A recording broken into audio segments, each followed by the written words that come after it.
vai trabalhar, você vai orar, vai fazer isso, fazer aquilo, você vai orar, não adianta orar, e às vezes desanima e desmotiva a pessoa, e aí ela não vai para a oração. Nós temos que saber com quem compartilhar certas coisas, nós temos que saber a quem nós chamamos para orar conosco, porque tem pessoas que às vezes oram 2 minutos já não aguenta mais, ora 5 minutos já não aguenta mais. Jesus um dia levou Pedro, Tiago e João para a oração, na véspera de ir para a cruz, e ele foi um pouquinho mais adiante, e as 3 vezes que ele voltou, os 3 estavam dormindo, e ele fala: mas nem ao menos uma hora vocês podem orar comigo nessa hora difícil? Moisés fez a escolha certa. Gente de guerra foi para a guerra, mas gente de oração foi com ele para a oração. Gente espiritual foi para a oração, porque ele sabia que ia ser difícil, ele sabia que ia ter que orar, ele sabia que ia ter que clamar, e não era qualquer pessoa que estava disposta a clamar com ele. Muitas vezes nós queremos orar, mas somos desmotivados por alguém que nos desmotiva. A gente tem até a vontade de orar, o desejo de orar, aquele desejo de coração: eu preciso orar, quero orar, tenho vontade de orar, mas aí daqui a pouco você fala com alguém, aquela pessoa inventa alguma coisa, te tira daquele caminho do desejo de orar. Então é importante nós escolhermos as pessoas certas para as tarefas certas, viu? Para a tarefa certa. E Josué foi guerrear, e Moisés para a oração, com Arão e Hur, meu irmão. E eles começaram a orar de manhã, passaram o dia inteiro orando. Se fosse uma pessoa fraca, desanimada: eu estou com fome, e agora? Vamos parar um pouquinho para orar, vamos parar um pouquinho para comer, vamos parar um pouquinho para fazer um lanchinho. Está cansado? Não, vamos parar. Nós somos o povo de Deus mesmo. Se a gente orar ou não orar, Deus conhece o problema. Mas diz a Bíblia que enquanto Moisés estava com a mão levantada, com as mãos levantadas orando, o povo de Israel prevalecia, o povo de Israel ganhava. Mas quando Moisés abaixava a mão, porque era pesada e cansada, e a mão abaixava, o inimigo prevalecia. Veja a necessidade da oração. Muitas vezes nós não oramos, muitas vezes a gente quer fazer alguma coisa e não oramos. Não oramos para tomar uma decisão, não oramos para fazer um investimento, não oramos para um novo projeto, não oramos para consultar a Deus. Mão levantada e oração é sinônimo de vitória. Mão abaixada e não orar é sinônimo de derrota. Deus tinha compromisso com aquele povo, Deus já tinha operado maravilhas, mas por que o inimigo prevalecia quando Moisés estava com a mão abaixada? Porque era necessário orar, era necessário clamar. E meu irmão, minha irmã, é necessário nós orarmos. Não é tempo perdido, não. Vale a pena acordar um pouco mais cedo, vale a pena dormir um pouco mais tarde, vale a pena tirar uma hora para orar. Não é tempo perdido. Deus às vezes não fala com você na oração, Deus às vezes não vai manifestar a você naquele momento. Você pode até não sentir a presença de Deus, não sentir nada, mas Deus está ouvindo a sua oração. Deus está ouvindo a sua oração. Não é porque você não chorou na oração, não é porque você não sentiu um calor, um arrepio no corpo todo, não é porque você não sentiu nada na oração que Deus não ouviu a sua oração. Viu? É necessário orar, é preciso orar. Deus não se esquece de oração. Diz a Bíblia que fica lá guardada no memorial escrito. Meu irmão, Moisés era um homem que Deus falava face a face, e se esse homem precisou orar, imagina nós. Se Jesus precisou orar, imagina nós. Viu? Deus falou para Elias que ia chover. Depois de 3 anos e meio de seca, Deus falou para Elias: vai chover. Mas Elias teve que subir para o monte na oração, agachar, colocar a sua cabeça no meio das pernas, ali como uma mulher grávida ganhava neném naquele tempo, e orar. Ele precisou orar: Senhor, manda chuva. Deus, é preciso chuva, as pessoas estão morrendo. E ele falou para o discípulo: vai lá e olha para a banda do mar. O discípulo chegou, olhou primeiro e voltou: não tem nada. Então vai a segunda, e veio e nada. A terceira, quarta, quinta, sexta, sétima, sexta vez, e nada. Ele não desanimou, continuou orando, porque era preciso, mesmo Deus tendo falado, era preciso orar. E na 7ª vez ele foi e olhou e viu uma mão, e chegou: eu vejo uma mão como a mão de um homem. Aleluia, os céus escureceram e Deus mandou chuva, porque alguém orou. Alguém orou, meu irmão. A resposta só veio depois da 7ª vez, mas ele não desanimou, viu? Mesmo que a resposta não vier na primeira vez, não desanime e não pare de orar. A mão de Moisés era pesada.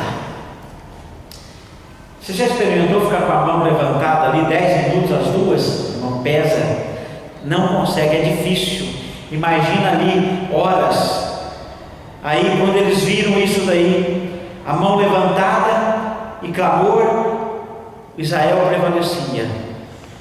Em mão abaixada, o inimigo prevalecia. Olha o poder da oração. Olha o poder que tem a oração diante de Deus. Aí Arão e Hur falou: vamos dar um jeito de sentar Moisés. Pegaram uma pedra, colocaram ali. Moisés sentou na pedra, ficou um de um lado e o outro de outro, segurando as mãos de Moisés, meu irmão. Aleluia! Isso é ajuda, isso é escolher pessoas certas. Talvez se ele tivesse levado a pessoa errada, a pessoa falava: Moisés, a mão está pesada, está cansado. Vamos lá, Moisés, vamos desistir da oração. Deus nos conhece, Deus sabe de tudo, Moisés. É isso que normalmente o crente fala: Deus sabe de todas as coisas. Deus sabe, mas é preciso orar. Deus sabe tudo, mas é preciso orar. Meu irmão, diga assim: é preciso orar. Agora diga: eu preciso orar. Se fosse uma pessoa desanimada, a pessoa errada: Moisés, vamos desistir, está cansado. Para, Moisés. Mas não, era a pessoa certa, era a pessoa de oração. Seguraram a mão dele, porque viram a necessidade da oração, meu irmão. E aí, as mãos levantadas, e foi vitória. Eles venceram.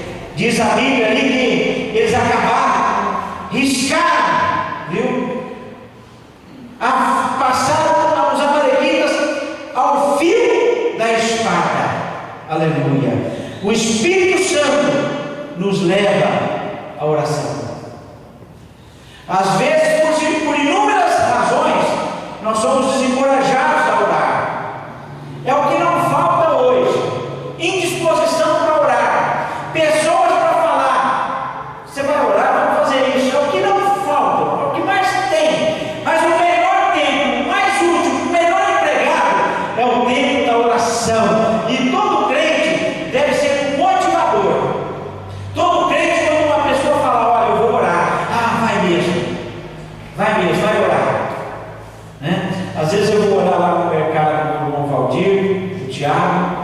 Eu chego lá, às vezes na volta do dia, lá o Tiago está orando, né, irmão Valdir? Sobe lá no depósito e vai orar lá em cima, né? E fica horas orando, né? Ora pela igreja, ora pelo pastor. E ele passa horas orando lá. E às vezes eu chego lá e falo: me incomoda, deixa ele orando lá. Está fazendo a melhor coisa que uma pessoa pode fazer. Deixa orando, né? Deixa eu orar aqui. Fica lá orando. É o melhor tempo de uma pessoa, é o tempo que ela está orando, conversando com Deus, aquele que pode abençoar, aquele que pode curar, aquele que pode resolver o problema, aquele que não Então, gente, nós temos que adquirir o hábito de orar mais. Se você ora uma quantidade, procure orar mais ainda, viu? Mais ainda. E Moisés recebeu esse encorajamento lá. Esse encorajamento, Arão e Hur, nós vamos dar uma solução. Vamos pôr ele para sentar, vamos segurar a mão, mas não vamos parar de orar. Vamos continuar intercedendo. Aleluia. E eles venceram, meu irmão. Eles venceram. E aí, Deus pegou tanta bronca desses amalequitas. Olha, se teve gente que Deus pegou bronca no deserto, foram os Edomitas e os amalequitas. Os Edomitas, porque o povo de Israel, Moisés foi pedir para eles: olha, nos deixe passar pela terra de vocês, nos deixa passar por aqui. E eles falaram: não vamos deixar. Não permitiram que o povo de Israel passasse pelas terras deles. Deus falou: tá bom, tá bom. Gerações foram passando, e depois de mais ou menos uns 1000 anos, Deus se lembrou, viu? Deus se lembrou. Não, 1000 anos não. 1000 anos era Davi. Depois de uns 100 anos, Deus se lembrou. Josué, sem consultar Deus, fez um acordo com os Edomitas. E Deus falou: Josué, você esqueceu, mas eu não. Esse povo não deixou vocês passarem pelas terras deles, lá no deserto. Por isso, eles vão pagar agora. Irmão, o ser humano esquece, mas Deus não. Viu? Deus não esquece. Por isso, a Bíblia diz que ireis, mas não pequeis. Você pode até irar, ficar nervoso com alguma coisa, mas não peque. E aí a Bíblia diz: porque a vingança pertence ao Senhor. A vingança pertence a Deus. Se alguém fazer alguma coisa com você, você pode ficar nervoso, você pode ir, mas não peque. Aguenta, fecha a boca, amarre os braços, usa uma camisa de força, vai passar o nervoso. Não peque. A vingança pertence ao Senhor.